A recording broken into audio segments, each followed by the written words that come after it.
I guess file this story that I'm about to tell you under you never know what someone's going through, you know? So, several months ago, we had been going back and forth with the furniture company that sold us our couch downstairs. Someone had sat on it with just enough force and it broke the back panel of the couch, and we had been kind of covering it up with pillows and trying to stuff pillows in there, but it just got to be we wanted it fixed. So obviously, you know where this is going. The company did not end up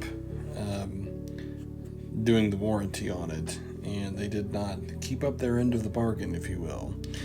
So instead of fighting back and forth for even more months, we decided, you know what, we're just going to get it repaired, move on with our lives. It was like $200, and which, you know, is a lot of money, but it was worth having the couch fixed.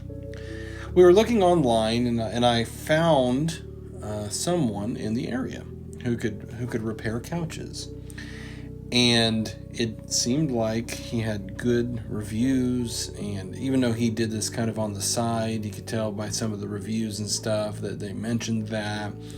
And I thought, well, you know, let's do it. So I call him and I said, hey, I explained to him the situation. I need my couch fixed. And he said, well, I can't do it today or maybe even tomorrow, but can I call you in a few days? And I said, sure. He goes, my wife is sick right now, and probably in about 7 days, everything will be okay. And I thought that was kind of a weird way to put it, but at the same time, it's like, you know, people are busy. People word things differently. It is what it is. So about 4 days later, this man calls me and he says, hey, do you still need your couch fixed? And I said, yes. And we figured out a day, and it was just a couple days later.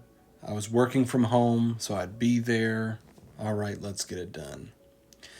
The gentleman comes in with his tool bag, ready to fix that couch. And I strike up a conversation with him because I'm a pastor and that's what I do. And I said, hey, by the way, I've been thinking a lot about your wife since you told me she was sick. Is everything okay with her? And he says, no. Actually, she passed away a few days ago, and that's kind of what we were waiting on. You see, she was in hospice, in-home hospice, and she had been suffering for a very long time. And I told him, I'm so sorry. I didn't mean to bring that up. I didn't realize. And he said, oh, no. He said, it's completely fine. He said, right now, it's just trying to get into a routine. She was suffering for a long time, as I said, and it was kind of a relief that when she finally passed. But he was also very sad, and obviously it was a very dark time for him.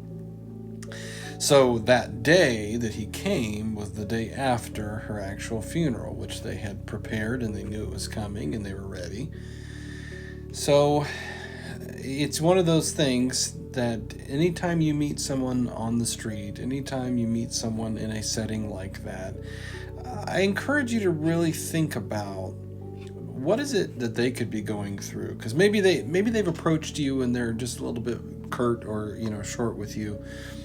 I mean, everyone has to have accountability for their actions, but at the same time, the same weird and unusual stuff that you go through, other people are going through similar things as well, and their own brand of stuff.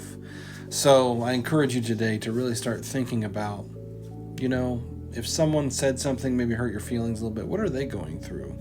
Let's seek accountability. Let's seek restoration. Let's seek justice on that, sure. But at the same time, we all have stuff that we go through. Just something to think about today.